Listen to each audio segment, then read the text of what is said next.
Hi, my name is Mohan Govindasamy, aka Launders. I'm a professional Counter-Strike commentator, YouTuber, and owner of the Best Dressed movement community. Gaming is something I've been addicted to since my earliest memories. I was literally Ferris Bueller. I set a record in grade 8 for skipping the most days in school. Skipped almost half the year pretending to be sick because I was so addicted to StarCraft Brood War. I remember I was like always sick in 8th grade. Yeah. But I was just pretending sometimes. Yeah. You just burp chocolate milk or something and you wouldn't go to school. But you always let me stay home. Yeah. I remember I asked you, why are you so nice to me when I was a kid? And you said, because you didn't have a childhood when you were growing up. You know? So you're always super nice to me. My grandmother was an orphan who had 5 sons and 3 girls, including my mom. My mom was born in India in Madras, now known as Chennai.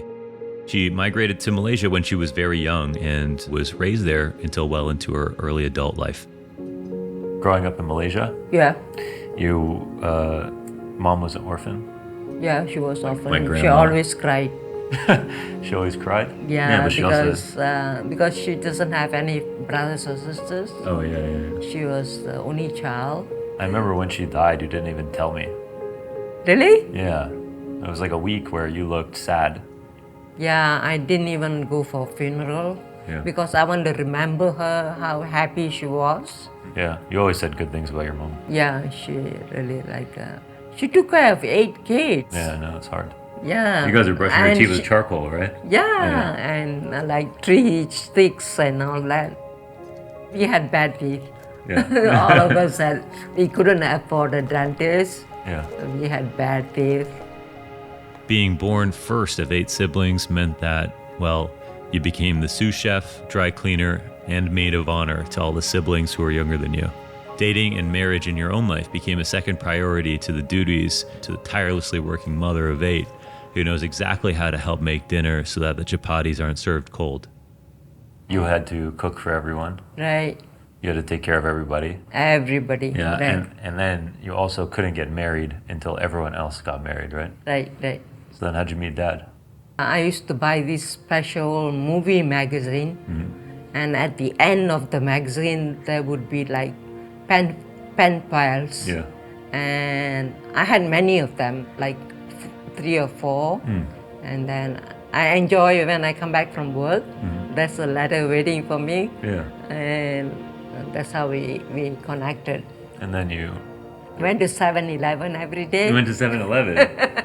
What, to get a hot dog or? Yeah, I had a drink And then you got married? Yeah, and then we got married.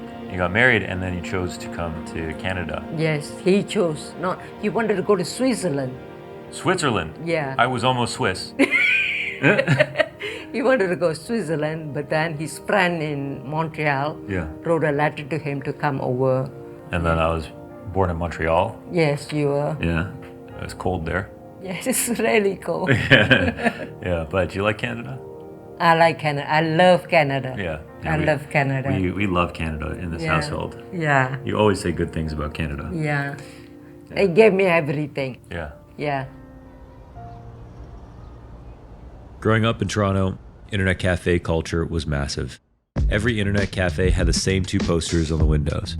One for Counter-Strike and one for StarCraft. 1.6, baby, 1.6? Yeah, it feels like it was always present. After school, you'd go home, get a toonie from your parents, buy an hour at CyberNet, and run offline games at 1.3. Literally the best days of our lives. He wasn't the best gamer. We kicked his ass a lot. Yeah. There were a few games where he was Third Strike, untouchable. I could not touch you with Third Strike. But for the most part, Dota, you were probably bottom half. I used to tell my mom that I had to print out my homework because I didn't have a computer until I was 12. Because I remember you would play a bunch of stuff that we wouldn't at the internet cafe. You were huge into StarCraft. None of us ever played StarCraft, Yeah, right? it was StarCraft. Yeah. I only played that by myself. I remember we used to share a story about how you had to break your StarCraft CD because you were just playing way too much. Yeah, we're all gaming addicts at the end of the day. Yeah. It was probably single-handedly the reason I didn't graduate.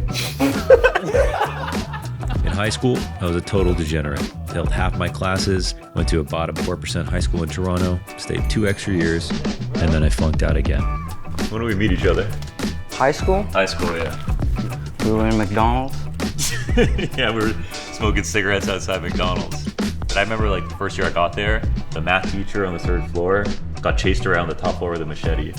Oh. Yeah, and that was like my introduction. You know, it was like the classic. You pick a beef in the middle of the school day, then you go out to the alleyway, and then there would just be an enormous fight. It is what it is. Like when you grow up in that environment, you got to basically pick. You want to be a nerd and get picked on, or do you want to like survive? So that's when I put on the 2XLTs. I had been working every job imaginable since I was 16. McDonald's, selling furniture, telemarketing, construction cleanup, butcher shop. At one point, I was cold calling people and selling meat in a freezer, and you had to sell the freezer too. Yeah, we were basically like in our friends' apartments, like cutting hair. Cutting hair, playing poker, trying to take money from my friends. Yeah, exactly. Yeah, we were basically just hustling all the time. Like that's it. Like anywhere we could make a few bucks or like save money, like cutting our friends' hair, like that's how we grew up. I remember they removed the bench on my block. Like the city removed a cement bench from the sidewalk because I was selling weed there. But I didn't do anything too bad. And weed's legal now, so it's all good, right? Yeah, it's good. I had a whole career of stealing. I don't know how to get into that. There was one day I vividly remember when I was working as a butcher at St. Lawrence Market, getting up at 4 a.m., getting into a truck with my Korean friend Ken and his dad, grabbing frozen stock from the walk-in meat freezer in the basement, hands chilled solid, getting followed home by dogs because I walked out smelling like raw chicken every weekend. I had a moment that I never had before. I asked my mom if it was okay that I quit my job. But I remember I was scared to tell you that I wanted to quit. Yeah. Because you always worked, you know, 2 jobs, 3 jobs. So I felt like a bum. But then I came home and I asked you if I could quit. Yeah. And then you said, yeah, just quit if you're unhappy. Yeah, I know. I don't like you to be unhappy. Yeah. I think looking back, that moment made me realize that my mom was the center of my world. How could I quit my job when my mom quietly earned for both of us alone for my entire childhood? When I was younger, me and my mom grew up in the group home system in Toronto after some immigration problems that sent my dad back to Malaysia. Before I filmed this, I asked her what I could say about it, and she said, "Don't say anything bad about the people who help take care of us." So Nellie's was the name of the group home that we grew up in? Yes. Yeah. People used to call it a halfway home, right? Yeah, like if you have nowhere to go, where would you go? I have no family, no money, no whatever. So I lived in Nellie's for 4 years. Yeah, we lived there for 4 years. Yeah, and they really took care of us. Yeah, they did. They did a good job. Yeah. After we lived in Nellie's, we went to Havelock. We went to, and that was a women's shelter. I was only allowed to live there because I was just a kid. And they were so good to you, right? Yeah, I remember I learned how to ride a bike there. I always celebrate my birthday there. I remember I got a Game Boy. Someone had donated it. Yeah, like you had all the toys in the world. Yeah, like I always think about us as an example of the system working well, you know? And I think a lot of those group homes and stuff, they get a bad reputation. Right. But we had a good time. We had a good time. Yeah, we had a good time. We got lucky. I would say that's my memory too. I had lots of friends, and even when we left when I was 11, I had nothing but great things to say about that part of my life. This is home for me. Behind me is the women's shelter that I lived in from when I was 6 years old till I was like 11. And me and my mom came here because we overstayed our welcome at the group home. Because most people don't live there for 4 or more years. And I remember like all the kids that would come back from school, everyone would come back from Dewson and walk into the park, and I would just be like lying there sunbathing on the roof, and all their parents would be yelling at me like, "I'm gonna tell your mom if you don't get off that roof." And I didn't care. I was having the best time. And yeah, it's just a beautiful place. We were poor, but I don't remember a single time that my mom ever even brought up money. I used to go to work with her to her cash jobs at secondhand clothing stores, and I loved it. Yeah, in the Havelock, that was when I started going to 2-for-1 pizza. This pizza slice is like, it's so weird because it's just a pizza slice, but it's such a big part of growing up. Yeah. Like this is one of my birthday parties, right? I thought you might get a heart attack or something, like eating cheese every day, you know? Yeah, no, we just grew up in this area, but this is like the best pizza in the whole city. Yeah. And it's the same guys are still living there. Yeah, still there. I remember he got a little older. Yeah. He stopped, couldn't count the change properly.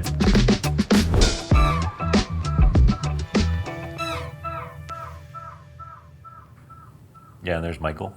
Yeah, that's Michael, yeah. Yeah, you remember why we did Big Brothers in the first place? I wanted a male figure in your life. So there's this program in Toronto called Big Brothers, and that's how I met Michael. It's been a long time since we've seen each other, and I miss him.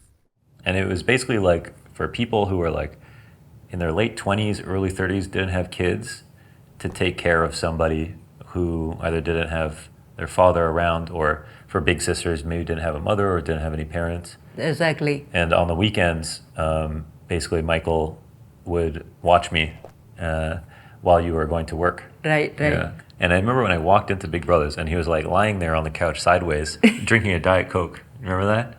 And I was like, this is my brother now. Yeah. But he always kept my mind in the right place, you know? Yeah, So you it didn't learned get a too bad. lot from him. Yeah, it did. Yeah, it's a good thing that you met him. So Michael, my big brother, he came here to this park. We would hang out. I have that photo inside the kitchen of the house behind us where he was there for my birthdays. So yeah, he really helped. He kind of helped take the walls down for me a little bit, make the world feel like something that I could go explore safely, like that it was meant for me. And I used to walk down these streets when I got a little older, and I thought, like, I'll never live in a house like that, I'll never be able to afford a house, because my brother had, he was at the highest level of education, and he was taking care of me, and he was going on to be a professor. I think he gave me a lot of confidence to say that, like, I could achieve something like that in my life too. It's really weird thinking about Michael, because he was 28 when he started taking care of me. Like, when I was 28, I was like playing video games, and like he was coming over to the women's shelter and like hosting pizza parties with all these kids and taking care of all of us. And it's just like, I don't know, one in a million, honestly. He kind of did Big Brothers because he was kind of learning how to be a dad for himself, because he wanted to have his own kids. And so he had me as a little brother. He had another one, Artie, in America when he lived in California when he was at Berkeley. And he used those two experiences to help him become a better father. Now he's raised two sons up who are traveling around the world in university and everything like that now too. And he was, very much a father figure for me, because no fucking way.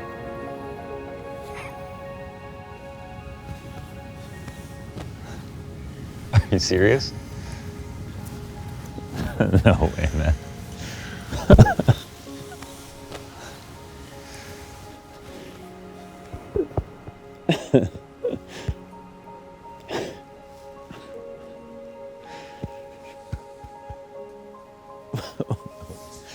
See that? Are you fucking real?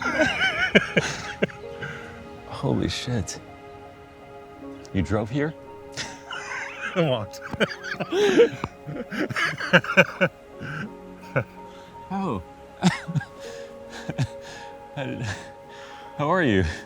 I'm good. You look good. I like your hair like that. Yeah, there's no way.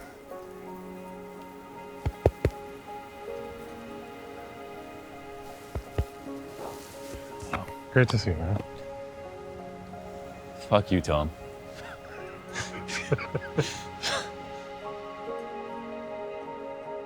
Like, it's Toronto, so you gotta have that area to take off your boots and your coat. Yeah, the mudroom. Yeah. Yeah. I don't know when they closed this down. I mean, we almost said it was actually recently. I believe it, actually. Yeah. Looking at it. And I think, and then you're up somewhere around here. Yeah. I had the best view of the whole place on that balcony. Because I just remember, like, the art in your room. Yeah. And that was, like, my big thing that I noticed. I was just seeing this earlier. Obviously, there's a lot of like mental health issues at the women's shelter. You can just see all these crosswords that are just posted on the fence. So this is where you snuck out? Yes, this is the back of the backyard, and there was one fence post that was missing, and my 4-foot tall, 60-pound ass could just squeeze through sideways. And like I could fully, I could hop this fence, I could take the front door and still be in the park within 2 seconds. But like in my imagination, that this was like entering Narnia. I mean, you couldn't do that anywhere else. I loved everything about it, actually. You know, when I came in, Mohan's mom is so sweet. She's fantastic. And like, it was like...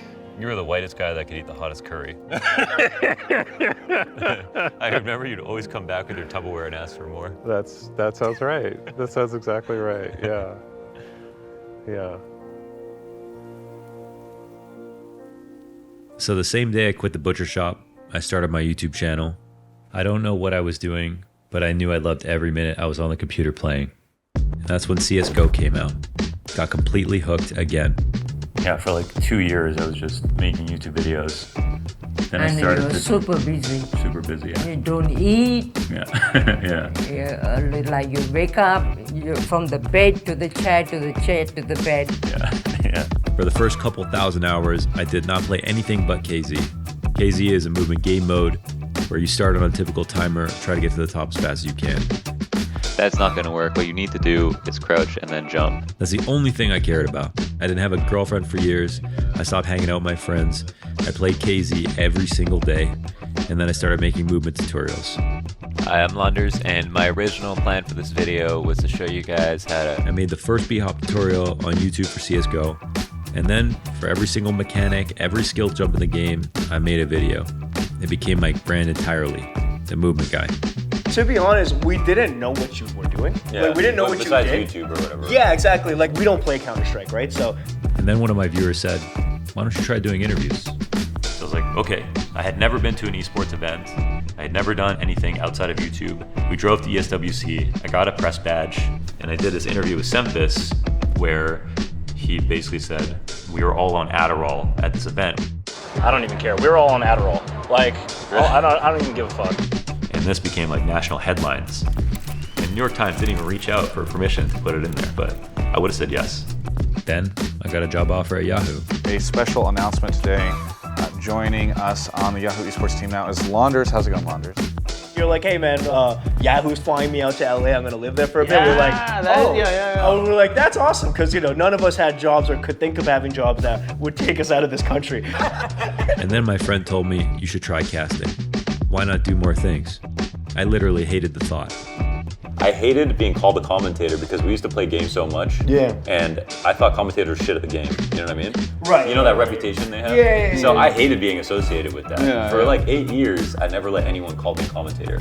Only a YouTuber. I see. I couldn't stand it. But like I do every chance I get, for some reason, I tried it. The first event I ever did was with Matt, or Sadokist, at LAN ETS. Hi, I'm Launders, and this is Sadokist, and we're gonna... That was the biggest Canadian local LAN held in Montreal, and Matt had made a post on ESCA looking for someone to co-cast with him if they were able to make it there and were willing to work for free. I made a private YouTube video of me casting one half of a demo by myself and DM'd it to him. I really liked Max's... He replied, "You're a terrible commentator, but you have a good voice. If you can get here, you can cast." I got on a megabus to Montreal. We were given 2 tickets for hot dogs each day. Are we ready to go? Casted from 9 a.m. to 3 a.m. and slept in the classrooms on the floor. No shower. I had to lend Matt my spare panties as a pillow because I packed one and he didn't. I guess, yeah, I can give a few shout outs to Launders, who's actually my co-caster. It's his first event ever, but he's really good. Okay. So, he knows a lot about the game, but he knows a ton. I mean, I was really impressed. I don't know where he came out of the woodwork. I've never seen him before, but he's really good. After that, I got noticed by Sivo.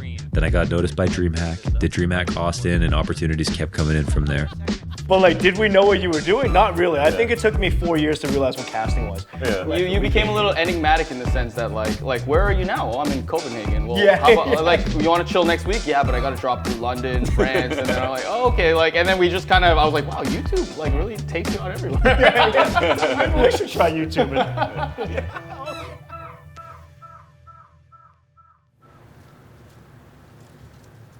And what did you think about that? Like I wasn't making any money at first, and I was just staying home.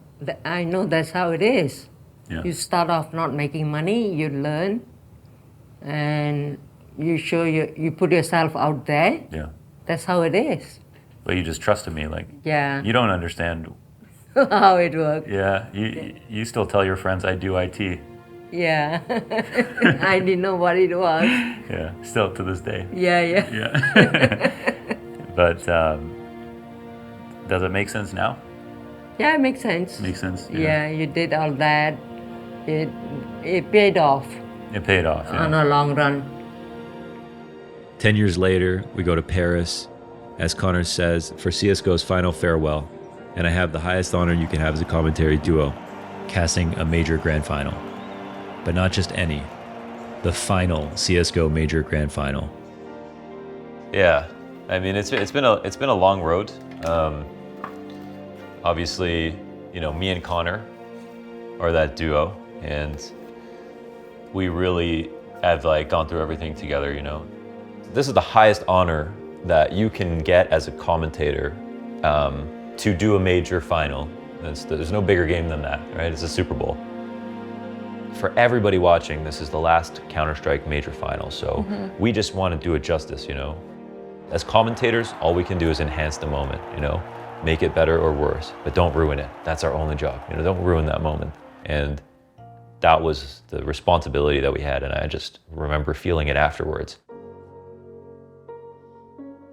It was special beyond words, and I remember not even realizing how stressed out I was until after the game happened. I remember when we first met and you told me you were an esports broadcaster for Counter-Strike. And I was like, what the fuck is Counter-Strike? And then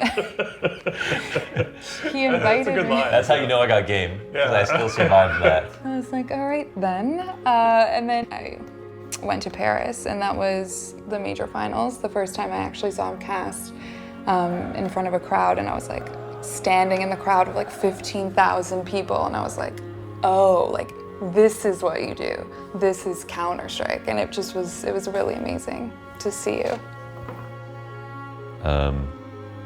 Commentary is something that I wasn't made to do. You know, I think when I was younger, I was a very closed off, reserved person. But I'm glad I got the privilege of being able to do it, because I don't know how I would have been able to learn this kind of thing about myself.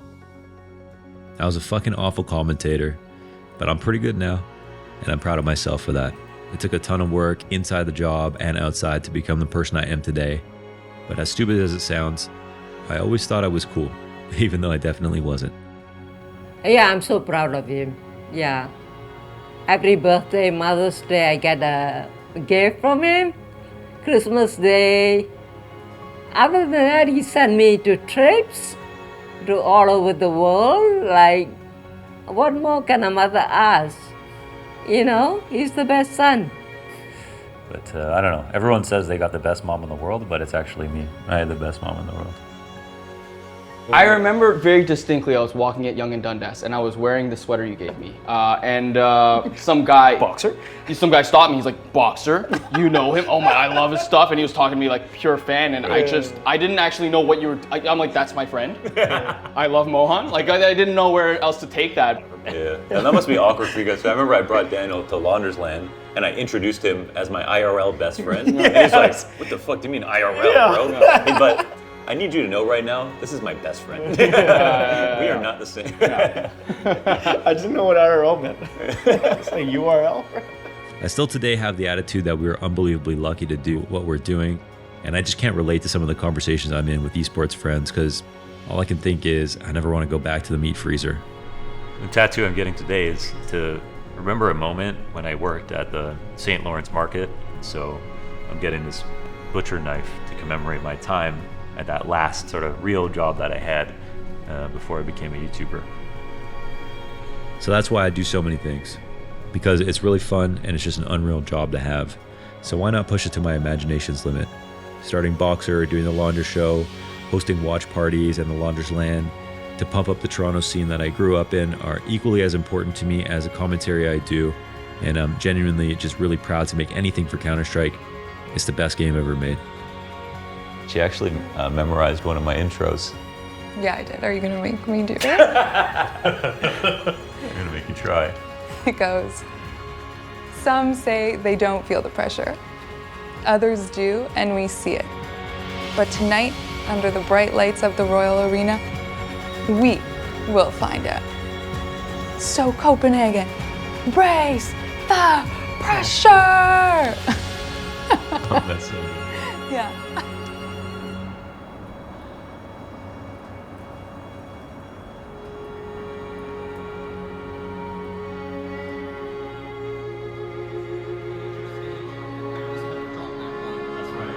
Welcome to the final stage.